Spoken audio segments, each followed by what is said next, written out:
Hello all, ఎలా ఉన్నారు? అందరూ బాగున్నారని అనుకుంటాను. వినాయకుని ఆశీర్వాదంతో ఈ వినాయక చవితి పండుగ బాగా చేసుకున్నారని. అండ్ మాకు ఇక్కడ వినాయకుని పూజ కమ్యూనిటీలో పెట్టినప్పుడు 108 మహాప్రసాదాలు చేశారు. నాకు కొబ్బరి కజ్జికాయలు వచ్చింది. ఎలా చేశాను అనేది మీకు నేను చూపిస్తాను. చాలా బాగా చేశారండి. ఈ పూజ మాత్రం చాలా బాగుంది. చూడండి, గోధుమ పిండితోటి చేయడం ఎలా అనేది నేను చూస్తాను. గోధుమ పిండి 1 కప్పు వేసుకొని, కొంచెం రవ్వ, కొంచెం మైదా పిండి వేసుకున్నాను, కొంచెం క్రిస్పీనెస్ గురించి అని. నెయ్యి ఉంటే నెయ్యి, ఆయిల్ ఉంటే ఆయిల్ కొంచెం వేడి చేసేసుకొని మొత్తం అంతా వేసేసుకొని కలుపుకోవాలండి. కలిపేసుకొని దానికి మనం కొంచెం మంచిగా వేడి నెయ్యి వేసుకుంటూ కొంచెం ఉప్పు కూడా వేసుకోవాలి, సాల్ట్ చేయాలి. ఇలా ఎంతమందికి ఇష్టమండి కొబ్బరి కజ్జికాయల, ఎండు కొబ్బరి కజ్జికాయలండి ఇప్పుడు నేను చేసేది.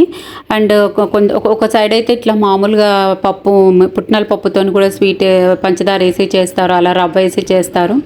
అలా ఇష్టమా, ఎలా మీరు చేస్తారో నాకు కామెంట్లో చెప్పండి మంచిగా.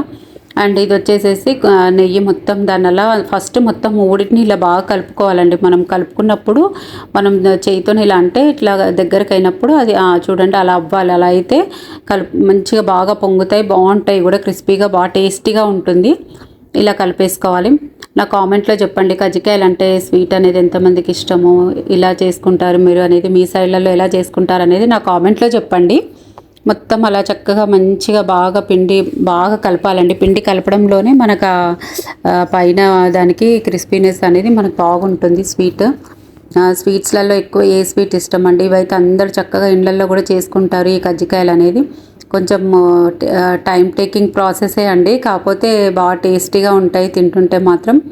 చూడండి, ఇలా మొత్తం పిండిని అంతా బాగా అలా బాగా పిసకాలండి మంచిగా. ఎంత కలుపుతుంటే అంత సాఫ్ట్ అవ్వాలి డవ్ అనేది. అది అలా అయినప్పుడు దానిపైన కొంచెం నెయ్యి రాసేసి ఒక 10-15 మినిట్స్ అట్లా పక్కకు పెట్టేసేసుకుంటే సరిపోతుంది.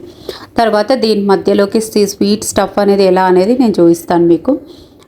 ఎండు కొబ్బరిని కొంచెం మంచిగా ముక్కలుగా కట్ చేసేసుకొని వాటిని కొంచెం లైట్గా వేయించేసుకోవాలి. ఎండు కొబ్బరిని వేయించుకుంటే ఏంటంటే ఇంకా చాలా టేస్టీగా ఉంటుంది.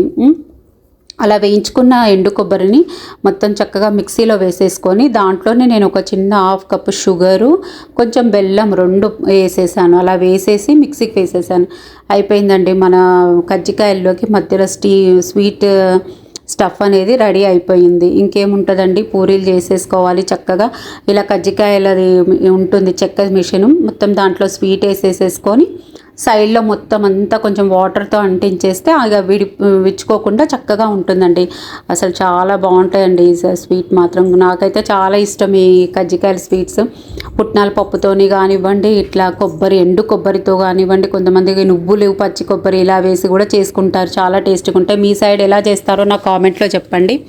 చూడండి, అన్నింటినీ చక్కగా అలా ప్రెస్ చేసేసుకొని అలా పెట్టేసేసుకోవాలి. మొత్తం ఒక గిన్నెలో పెట్టేసేసుకుంటే ఒక ప్లేట్లో పెట్టేసేసుకొని మొత్తం చేసిన అన్నీ కూడా అట్లా సైడ్లో కొంచెం వస్తే నేను వాటిని కట్ చేసేసాను, నీట్గా ఉంటుంది అనేసి ఫినిషింగ్.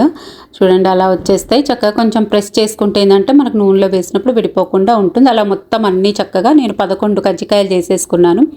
అంటే 11 నైవేద్యానికి పెట్టాలనేసి అలా 11 చేసేసుకొని వాటిని చక్కగా విడివిడిగా ఒక్కొక్కటి సపరేట్గా పెడితే అలా మనకి విరిగిపోకుండా తొందరగా మెత్తబడకుండా కూడా ఉంటాయండి. చక్కగా అలా ప్లేట్లో పెట్టేసేసి వేయించేసుకుంటాను. చూడండి, ఆయిల్ మొత్తం చక్కగా వేసేసి కొంచెం మీరు ఇట్లా ఆయిల్ వేసినప్పుడు కొంచెం పిండి అయిందా లేదా, అలా కొంచెం స్వీట్ మిగిలిందండి, అది తర్వాత అయినా దాన్ని మనం పూర్ణాలు లాగా ఇట్లా చేసుకుంటారు, భక్షాలు చేసుకుంటారు కదా, భక్షాలలాగా చేసుకోవచ్చు చపాతీలో చేసేసి. అలా కొంచెం పిండి నూనె కాగిందా లేదా అని కొంచెం వేసేసి దాన్ని మళ్ళీ దిష్టి తిప్పేయడం. ఎంతవరకు చేస్తారండి? ఇట్లా కడాయి దిష్టి తీస్తారు కదా, అలా మీరు తీస్తారా నాకు కామెంట్లో చెప్పాలి. అలా ఒక్కొక్కటి వేసేసుకొని వేయించేసానండి. చివరిగా కొంచెం ఫస్ట్ అయితే హైలో పెట్టుకోవాలి ఫ్లేము, తర్వాత మనం వేసినాక ఇంకా కొంచెం సిమ్లో పెట్టేసుకోవాలండి. మొత్తానికైతే నా 11 కజ్జికాయలు స్వీట్ మహాప్రసాదానికి రెడీ అయిపోయిందండి. చూడండి, చక్కగా అన్ని ప్రసాదాలు ఎంత బాగా పెట్టి పూజ చేశారో.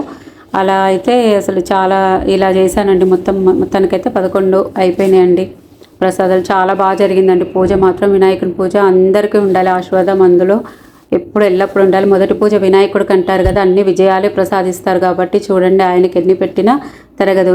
నచ్చితే లైక్ చేయండి, సబ్స్క్రైబ్ చేసుకోండి మన ఛానల్ని కొత్తగా చూసిన వాళ్ళు.